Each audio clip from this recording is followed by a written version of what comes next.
इस विस्तृत और गहन चर्चा में बहुत बहुत स्वागत है। आज का विषय शिक्षा जगत के एक ऐसे पहलू पर केंद्रित है जिसे अक्सर अक्सर बहुत जटिल, नीरस या सच कहूँ तो थोड़ा डरावना मान लिया जाता है। हाँ, डरावना शब्द बिल्कुल सही है। गणित के नाम से ही कई लोग घबरा जाते हैं। बिल्कुल।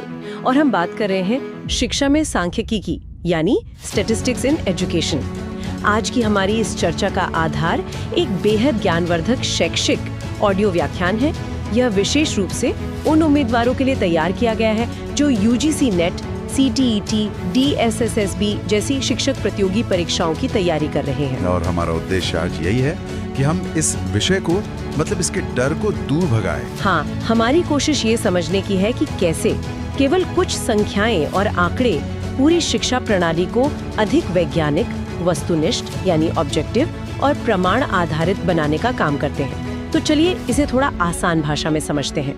सांख्यिकी को अक्सर गणित के एक बहुत ही भारी भरकम हिस्से के रूप में देखा जाता है। लेकिन अगर हम इसके मूल में जाए तो ये केवल डेटा का विज्ञान है। डेटा का संग्रह, संगठन, प्रस्तुतिकरण, विश्लेषण और उसकी व्याख्या करना। सही बात है।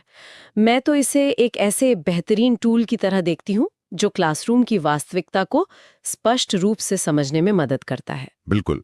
यहाँ जो सबसे दिलचस्प बात है वो ये है कि जब हम शिक्षा की बात करते हैं तो हम केवल ज्ञान देने की बात नहीं कर रहे होते हैं। हम ये भी जानना चाहते हैं कि उस ज्ञान का प्रभाव क्या हुआ। स्रोत में सांख्यिकी के 5 मुख्य महत्वों पर काफी विस्तार से चर्चा की गई है। हाँ, जो ये स्पष्ट करते हैं कि शिक्षा में इसकी इतनी आवश्यकता क्यों है। एकदम सही। इसका सबसे पहला और बुनियादी काम है सीखने के परिणामों का मापन करना। मतलब जब एक शिक्षक कोई परीक्षा लेता है तो जो अंक प्राप्त होते हैं उनका सही विश्लेषण बिना सांख्यिकी विधियों के संभव ही नहीं है। मतलब सिर्फ कॉपी जांचना और नंबर दे देना काफी नहीं है। बिल्कुल नहीं। ये समझना कि एक विद्यार्थी ने पूरी कक्षा की तुलना में कैसा प्रदर्शन किया है केवल कुछ अंकों को देखकर तय नहीं किया जा सकता। ये एक बहुत ही महत्वपूर्ण बिंदु है। उस डेटा के पीछे की कहानी समझना जरूरी है।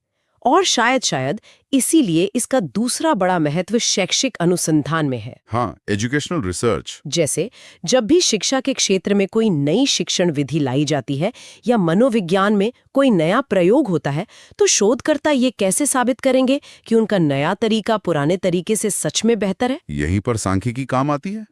डेटा के विश्लेषण से ही ये प्रमाणित होता है कि कोई नई नीति वास्तव में काम कर रही है या नहीं। एकदम सही। और इसी से तीसरा महत्व भी जुड़ता है जो है समूहों की तुलना करना।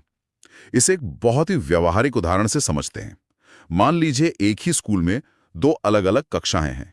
एक क्लास में पारंपरिक तरीके से ब्लैक बोर्ड पर पढ़ाया जा रहा है और दूसरी में डिजिटल स्मार्ट बोर्ड का उपयोग हो रहा है। बिल्कुल। अब